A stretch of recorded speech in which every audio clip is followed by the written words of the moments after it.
December 2020. This is the big one, guys. The big Saturn-Jupiter conjunction, which hasn't happened in 20 years, will shift everyone's life in a tremendous way. And we're going to talk specifically about that for everyone. But also before they come out of their Capricorn, of their sign they've been for a while, they're going to give us a gift there, depending on how we have fulfilled their requirements. And also there is a huge eclipse, total solar eclipse happening on the 14th of December as well, which can be amazing for some people, which again is about powerful new beginnings. So we'll cover all of those. And if you'd like to know more in depth about what's to happen in 2021, you can check out my video horoscope, 2 hours for each sign. They're at the lower price now at the sale for just 15 days. And you can also check the 2021 astrology calendar, electronic one, which is 130 pages of all the astrological events with text explanations, heliacal phases, when planets become visible, invisible, what is it good for, how can you plan your weeks, days, months ahead. So there you go. These are my offers and projects for you for 2021. And now let's begin with the December 2020 horoscopes. Taurus, Sun, Moon, Rising, December 2020. Huge, huge shift, guys. I'm so excited. Till now, Saturn and Jupiter, let's start with the big event, and then we'll go to the eclipse. But this is the big event. Saturn-Jupiter conjunction has not happened in 20 years. And never in your life has it happened in your 10th house. So, but before it moves and starts a 20-year cycle in your career area, you will they'll first beat you around the middle of December or to the 20th in your 9th house. And they've been there for Saturn for 2.5 years, Jupiter for the last 1 year. So you can receive a gift from those two planets when they're leaving that sign, if you've learned the lessons correctly. So for example, the 9th houses, you can receive a gift of a trip or faraway place or country or relocation of some sort. But it's something that it's not new. It's something that you've been working on, something that, say, you've been trying to get citizenship or something like that. You can receive now the reward. So graduation of some knowledge, or if you've been studying hard something, if you've been very digging deep, and 9th house is high in knowledge, and it's been trying to transform your vision of the world, your how you perceive reality, your belief systems have been tested. With Saturn there, maybe you felt a little bit gloomy at times about where the world is heading, or how the world situation is now more fearful somehow.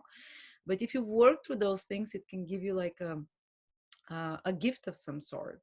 And a gift is kind of starting to see your vision come true, changing your perception and uplifting. So if you've been feeling low and negative in regards to your perception of the world, when Saturn and Jupiter move up this 9th house, you can, you're gonna feel like a relief that you're starting your especially if you had some depressive tendencies, they're gonna start lifting off. So you're gonna start looking more optimistically towards the whole world and the whole environment as well. Also, if you've been having some tests and some stressful situations regarding parental figures, or regarding teachers, or regarding 9th house also rules anything to do with court cases, judicial system, legal matters, these can be resolved now when Saturn and Jupiter leave your 9th house, and such problems finish. But Saturn and Jupiter are going to join in your 10th house. This is huge. It means that for the next 20 years, Taurus people, especially Taurus rising or Taurus sun people, will play a very important role in the world, because the Saturn-Jupiter conjunction decides what role you play socially. For 20 years, because they're in your 10th house, Taurus, it means a lot of you will be called to be leaders, so will be called to be in high positions, or to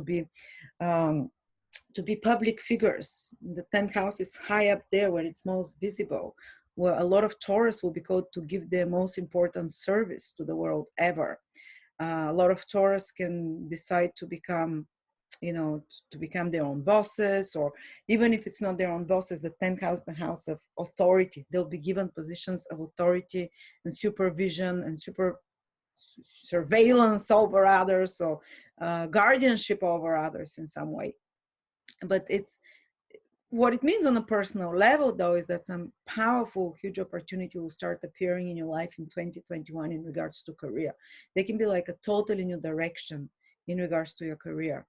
Starting a new job, starting a new path even, you know, new, if you have your own business, this can be restructuring the image of the business and trying to change it with a new vision as well.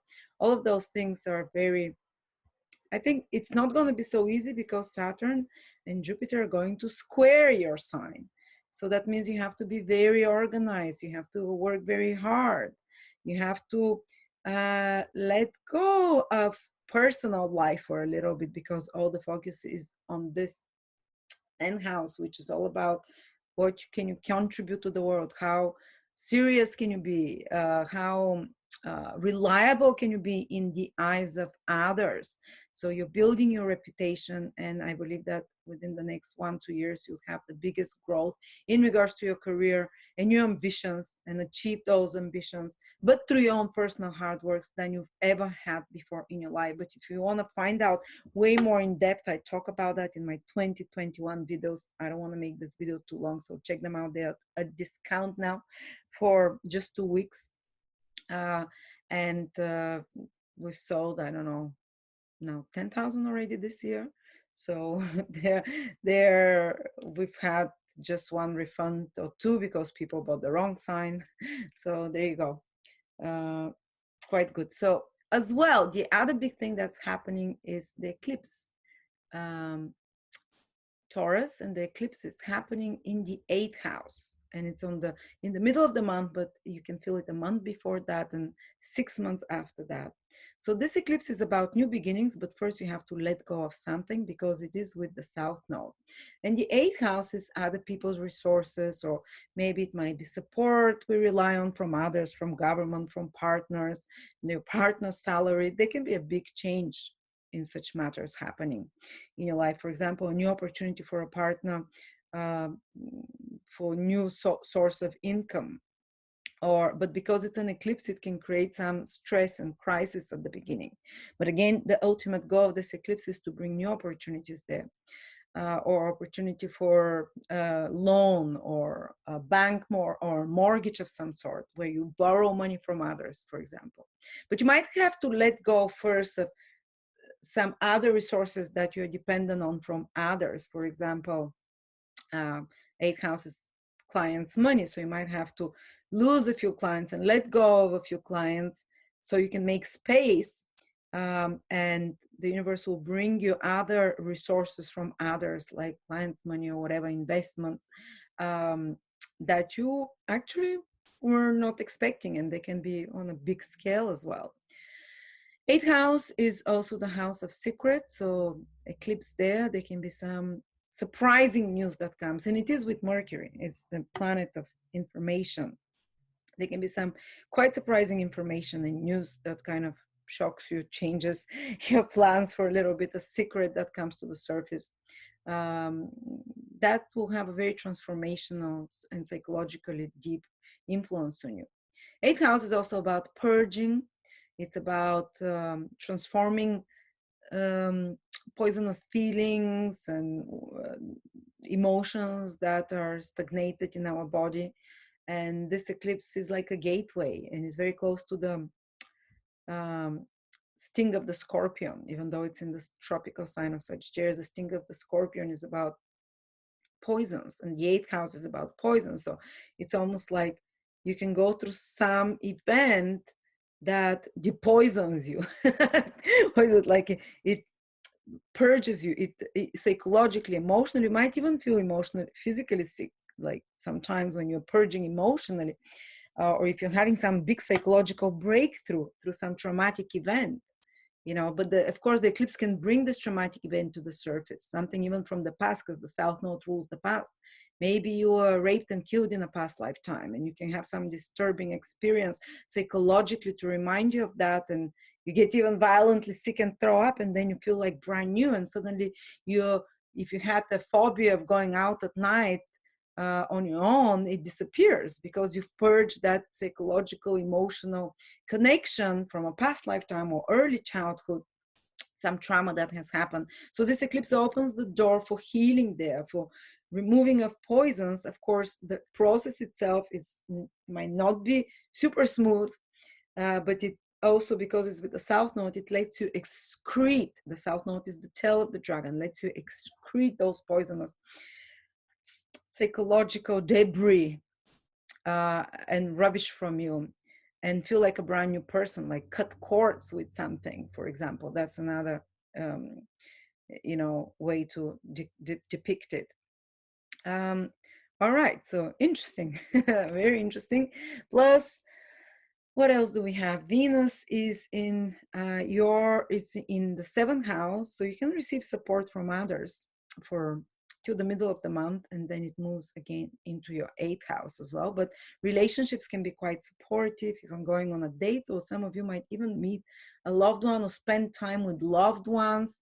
Some of you might, you know, I don't know if lockdown allows it, but love is possible. If you're already married, you can have more romantic time with your partner till the middle of the month, and then Venus goes into your 8th house to help with that eclipse. So to bring new opportunities in regards to taxes, to insurances, to inheritances. But some big changes happening in this 8th house through the eclipse, which is death, taxes, sex, secrets, insurances, inheritances, partners, finances. Expect there shockers, surprises, changes, and new opportunities, because it's a new moon eclipse. But it might be shaky when it's happening. It might be like, oh, what's going to happen? You know.